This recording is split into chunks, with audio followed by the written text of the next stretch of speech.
Rama Hare Hare.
Sichadanamanovistam stapitam yena bhutale Swayam rupa mayam dadati svapadantikam Jai Sri Krishna Chaitanya Prabhu Nityananda Shri Advaita Giradhar Shivasadi Gaur Bhakta Vrinda Hare Krishna Krishna Krishna Hare Hare Hare Rama Rama Rama Hare Hare Mukam Karoti Vachalam Pangum Langayate Girim Yat Kripadam Aham Vande Sri Guru Ginataranam Paramananda Madhavam Sri Chaitanya Ishwaram.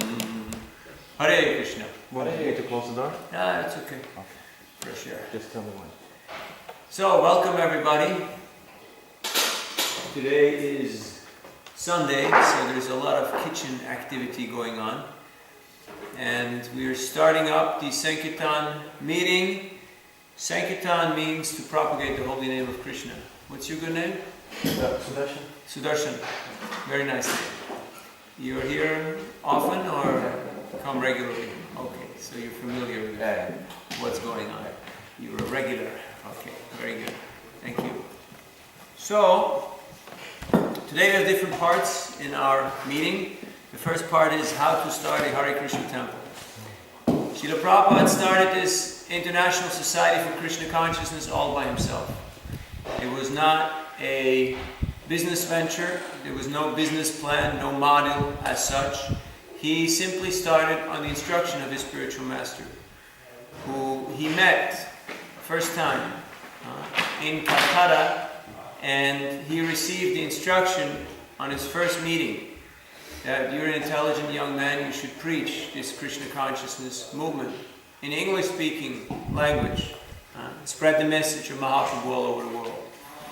At the first time, when he paid his obeisances, he got the instruction before even getting up from Dandava. He got his lifetime mission. And Prabhupada went and he did it because he was very focused. He had great faith in the instruction of his spiritual master. He said, I've never cheated you. I have never added or subtracted anything. I've just given you the message of my Guru Maharaj as it is. That was his only concern, because he was confident that the process is potent, that he did not have to change it in any way. Now, we always have to distinguish between substance and form. The substance is what really matters. The form may change. Just like we're presenting Krishna consciousness in a slightly different style here in Denmark than you would be used to it in India. Because it's a different cultural environment. People are used to different types of interaction than in India. So, that is permissible, that is understandable, and that is even desirable. As we can see in Srimad Bhagavatam, when Narada Muni was presenting Krishna consciousness, according to his different audiences, he took a different approach, he took a different strategy to give them the message of Krishna consciousness. So Srila Prabhupada had to do the same thing, and we have to do the same thing, following in his footsteps. So, if you want to open a temple, you have to understand what is our tradition. Our tradition is that we have to understand what is the mission. So that's the first thing, to understand what is it exactly that we are trying to do here. We're not trying to just create a circle of friends or a new club or an institution or an environment of a few people who get together and they do their own little cultural gathering, their own little club. You have countless of these clubs and environments in every city, town and village of this world where people get together and they do whatever it is that they do. And they have a president and a secretary and a treasurer and a few other people who are involved in this verein. What do you call it here? Förening. Förening, yeah. And so it's, it gives them a sense of identity. We call it occupational therapy. You've heard of the expression, occupational therapy. Meaning you give people something seemingly worthwhile to do so that they are busy. It keeps their mind preoccupied. It keeps them from going crazy. And they get some sense of belonging, some sense of self-worth. I'm somebody and I'm doing something important. But in devotional service it's different. Whether we're cutting potatoes or cleaning floors or cooking or managing or preaching, we're doing it to please Krishna, not to just feel great, to feel good about ourselves. But we're doing it to please Krishna. So the first thing when you want to do a project is that you understand that Krishna is the person, the personality who I'm trying to satisfy. It's not about how much admiration, how much respect, and how much glory I get from this. Like how much glory is there in peeling potatoes and cutting them into slices and cubes? There is not that much glory. Not that at the Sunday feast people will come up to you and say, "Hey, are you the one who peeled those potatoes? Man, that's really something, I could really feel your love, in those potatoes." No, it's probably not going to happen. But you know that Krishna can recognize. He knows the way you're doing it. Why? Because Krishna is omniscient. He's all-knowing. So devotional service is not a mechanical activity that we're just doing things because they need to be done. So Srila Prabhupada sent his early disciples and followers, sometimes not even initiates, he sent them out to open temples because he wanted to expand this mission of Lord Chaitanya all over the world. And he mainly sent grihasta, householder couples, to open temples. First ones to open temples who went to San Francisco, it was Shyamasundar and Malati, then Mukunda and others. They went to England. Need to speak into the mic so you can hear it? Okay. So, this movement has been started mainly by householder couples who went all over the world. Purijan Prabhu, he went to Hong Kong, different parts of Asia, Tokyo, and that's how the movement expanded. And then later on, sannyasis propounded the preaching in a big way. So there is no external status or qualification required. You don't have to get your MBA before you can open a temple in Krishna consciousness. The main thing that's required is that you have some taste. Because preaching, as Srila Prabhupada said, preaching means to create taste. How can you create taste in others? Well, you have to have taste yourself. Just like, who is a good cook? Never trust a skinny cook. A good cook is somebody who likes to eat. He can be a good cook because he knows the art of cooking. So who is a good preacher? Somebody who has a taste for the philosophy. If you have a taste for reading Prabhupada's books and for speaking the philosophy, then you can be a good preacher. So what does a preacher need to know, or a devotee to expand Krishna consciousness? Well, you need to know three things. You need to know how to cook, how to lead kirtan, and how to give a Bhagavad Gita class. If you know these three things, you can open a temple. And in your case, from your occupation, from your background, you're already perfectly suited to run a temple. Because a lot of times preaching is not so much what you say, but it is more, I could say, what you not say, or it's more about asking the right kind of questions and making people feel appreciated, making people feel valued, making people feel that they're part of this team, that they can do it, that you have faith in them. You see, this Krishna consciousness movement spread all over the world in 10 short years. Prabhupada opened more than 100 centers. They asked him, how could you do it? This is unheard of. Have you ever heard of a person who started with 40 rupees and created like a movement that's worth hundreds and hundreds of crores? No. It's practically unheard of.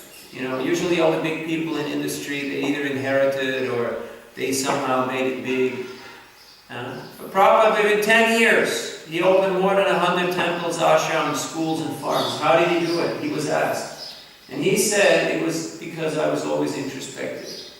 He was always introspecting and seeing what could be improved. He was never satisfied. He never said, okay, now let's sit back and enjoy life. We've done well for ourselves. Now let us just rest on our laurels. You know this expression? Laurels. When you would do well and exceed, you would get a wreath. It's called a wreath. W-R-E-A-T-H. Of laurels. Like they had these different plants that they would weave and wear them. Like we have garlands. So in the Roman times, they had these wreaths that they would wear on their heads. It's like little crowns. But there's a saying that you should never rest on your laurels or on this, because first of all, it gets spoiled. And second of all, you will not really get anywhere in your life if you start to become comfortable. So Prabhupada, to keep everybody on their toes, he said double it. Double it means twice as much. If I tell you, okay, you're comfortable cutting potatoes, okay, now you have to cut twice as many potatoes. That puts you on your toes. You have to actually kick it into another gear, you have to take it to a whole other level, like that. So, what is the mission? The mission is to propagate the movement of Mahaprabhu and make it accessible in every town and village, starting with the capital cities of the country that we're in. It's our Prabhudatta Desh. That's the place where we have been designated to preach. So, to make an impact, to make it visible. Right now I was in Western Africa and I had to tell the devotees in those countries that you have done a very good job of being undercover, of keeping it under the radar, by doing all the things that you should do to keep it undercover. What should you do? Don't print flyers or invitation cards, because it's a very bad thing. Because if you do that, people will find you and they will come to your place and they will bother you. So by any means, don't print anything. Don't have websites or any kind of presence where people could notice that you actually exist. Don't make any waves. Just live in a little room or flat or house and do your little ritual, your little thing amongst your people. No, Prabhupada said, take it to the streets. Go on the streets and chant and dance and spread the Sankirtan movement. Nitai Gaur Premanande, Haribo! And distribute prasadam, because prasadam is the secret weapon. Everybody loves prasadam. Even people who will not agree with your philosophy, they will accept prasadam. Like I saw yesterday, there were people who were doubtful about what we were doing out there, but they were convinced about all of it. This is good, yes. And that's the first stage in Krishna conscious life. You know, your prasadam realized. Because this is ananvaya. Like a baby. He doesn't have any sense of existence, any sense of perception, but he knows, I eat, and that means I exist. So we give people prasadam. Then comes pranamaya. Okay, I'm alive. Alright, okay, I'm alive, I'm here. Alright, I like these people. Oh, there's some nice music, there's some nice people doing different things, there's philosophy. So we have to be visible. And that means, in a way, that people can appreciate us. So, before going out on the street, we should look into the mirror and ask ourselves, would I like to meet this person? Would I trust this person? Would I like to take some book or some food or have some interaction with this person? If not, why not? What can I do to improve my appearance, my presentation? So, that's required. I was just now in, last winter I was in South India, so I went through a town called Udupi, which is in Karnataka, on the west coast of India. It's the seat of Madhavacharya, and there's a very beautiful temple, Krishna temple. And I was distributing books around that temple, and I met one Pandit, a scholar, who just came from giving class with 2 or 3 of his students, and he carried many big books under his arm.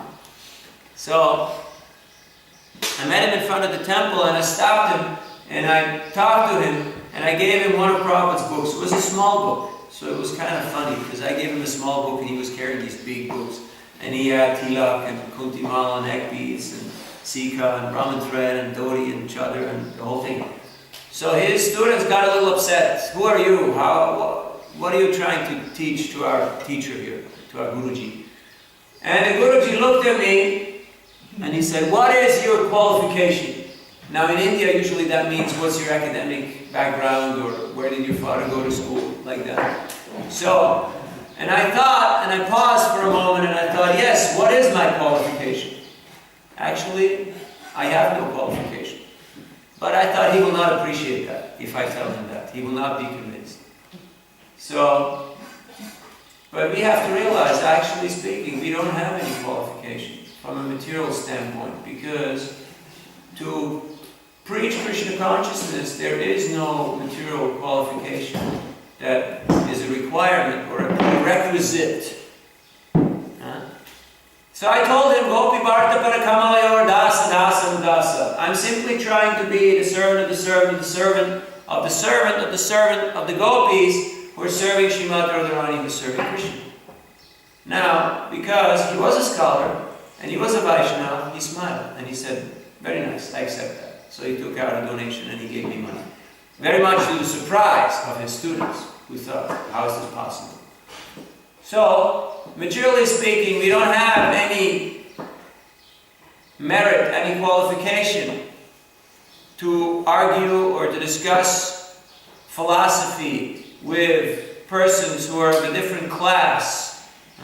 But because we have accepted the instructions of the Guru Parampara, the devotees are making inroads, they're making their presence being felt, from the academic to the devotional, to the social, to all kinds of gatherings and circles. So, people want to see that you're authentic. There's a lot of people who are just doing something because they need a job, or they need some money, or they need something to do in life. But if people can see that you're actually liking what you're doing, you know why you're doing what you're doing, and it's not only pleasing to yourself, but it's pleasing to others as well, people will be able to appreciate it. People will be able to recognize that. So, in order to preach Krishna consciousness, to expound this movement, we have to first understand that there is a need. Without a need, there is no point of having a product. Just like people do get hungry, it happens, right? Even here in Denmark. So there's a need for us to cook prasad. Also Krishna, he gets hungry. Even though Krishna is the Supreme Personality Godhead, is the origin, the source of all creation, but because he is hungry for the love of his devotees, Krishna allows himself to be fed.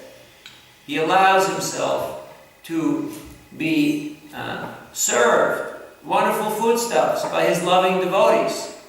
So Krishna reciprocates with his devotees. So to preach means to create taste. And to create taste means you have to have taste. So we have to work on ourselves to develop this taste. Because sometimes, coming from the mature world, our taste patterns may be slightly warped. We may be slightly confused about what is proper cuisine, or what is proper music, or interaction, or philosophy. So we come to the Krishna consciousness movement to learn these things. So this is an educational institution. We come here to learn. That's why it is very wonderful to see that devotees are learning so many different practical skills, life skills, that are very useful. If you live life in a Hare Krishna temple for just a couple of years, you learn everything that's required about life. So, and to run a temple basically means to create an environment, an ashram. Ashrama means a place where spiritual practice is taking place. It's a sacred space. It's a protected environment. And you will protect that environment so people can do their spiritual practice in this ashrama. So that doesn't just mean a place that's dormant, enclosed and locked up, but it means that it's a place where people feel welcome, where they feel comfortable, where they don't feel threatened or abused. That we create this environment where people feel, I am valued, I'm wanted. These people want me to be here. You'll be surprised. If you create that kind of environment, people will come in droves. They will come plentiful. You will not be able to keep your door closed. Just like if you have something good. If you have good food, or good music, or good association, good anything, people will come from far and wide just to get what you have.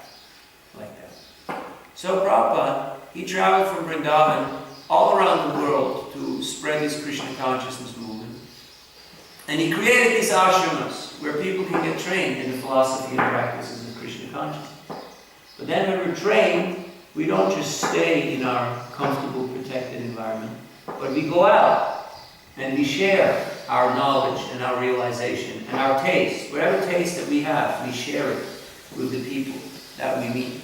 And this gives us more taste and more faith and more realization about Krishna consciousness. So, we should not get too comfortable in our comfort zone. In fact, the goal is to be uncomfortable in comfort zone and to venture out and become comfortable in an uncomfortable environment by preaching Krishna consciousness far and wide. When things become too cozy, we should become a little alert. Oh no, this is not good. Like the sadhus, they have a saying. When it's comfortable, watch out. Don't get too comfortable like that. That's why they live an austere lifestyle, because they know that the goal is not to be comfortable. The goal is to serve the Lord, to remember the Lord, to spread His mission. So they keep themselves always a little uncomfortable, so they can be reminded of this fact. So in these areas, these parts of the world that we're living in here, besides the climate, things are pretty comfortable. Because people have exerted themselves to a maximum amount They have used all their intelligence and intellect to create a hyggebol, a creative environment for sense enjoyment, for sense gratification. So as devotees, we should not become too comfortable and think, oh, this material world is a cozy place. Let me create my own little cave here where I can enjoy Krishna consciousness till the end of my existence. But let us go out, like Prabhupada did, venture out and bring the holy name to every town and village through Harinam Sankirtan, Bhakti Sibhushan and Prasad Sibhushan. So this monthly Sankirtan festival is a very wonderful way of how to expand Krishna consciousness. Formerly people called it weekend warriors, but except the Vikings, most people don't like the term warrior so much. If you ask people, would you like to be a warrior? Would you like to go to war? Yes, because you have this Viking gene. It's still a little bit there. Yeah, let's go do it. But if you go up to people and you ask them, would you like to go to war? They say, maybe not today. Maybe, it's okay for you because, I'm a liberal Dayan, but I don't like to go to war today. But if you like that, ask them, would you like to come to a party? Huh? Ooh. Huh? Like I ask everybody, are you more a philosopher or more a spiritually inclined person? And sometimes they look at me like, huh? And then you ask them, would you like to come to a party? Ah, now you're talking my language. Ah, now you got it, what it's all about. So, the Sankirtan party of Sri Chaitanya Mahaprabhu is available for everybody. We're having the first party here at 4:30 in the morning. It's called the Mangal Party. And then there's many parties throughout the day, many festivals where we chant and dance and get together in the joy of Krishna consciousness. So, Sankirtan party means that we're taking joy in spreading Krishna consciousness far and wide. So, people are slightly comfortable, and devotees are no exception, because things are pretty nice around here. You don't have to struggle for survival. Anybody here struggling for survival? Not really. I didn't see too many ladies with big baskets on their heads, and kids in the back and in the front, going to the market to sell their goods. People are fairly comfortable like that. But we, as aspiring spiritualists, we should not get too comfortable. We should realize that there's a lot of false hope. People are thinking everything will be nice. I will grow old and I will sit in my summer house, drinking beer and talking nonsense, and this will be the perfection of existence. But we can see that this is not really what life is all about. This is not why we're here. We want to make a difference. We want to make a contribution to this world. So, if you want to make a contribution, you want to make a difference, you want to be part of the change, this is your chance. The Sankirtan movement of Chaitanya Mahaprabhu. This is a real revolutionary, a real heart-changing, transformational movement. Where you can make revolution every day. So, the warrior mentality is not popular everywhere, but the festival mentality is more popular. So in some places we call it monthly Sankirtan festival or weekly festival. You can have a daily festival. The main idea is to get everybody out the door, onto the street, and to meet the people, and to give them, the chance to take up Krishna consciousness. In an environment that's non-threatening. Just like to have, like yesterday we saw, we had a table there, there was prasadam, there was books, people were sitting down. So people were comfortable. So they didn't feel threatened. Sometimes somebody walks up to you on the street and says, "Hey, you! Come here, talk to me. Take this book, listen to me, give me a donation." They feel like, whoa, slow down. This is too much. Don't be like in my face.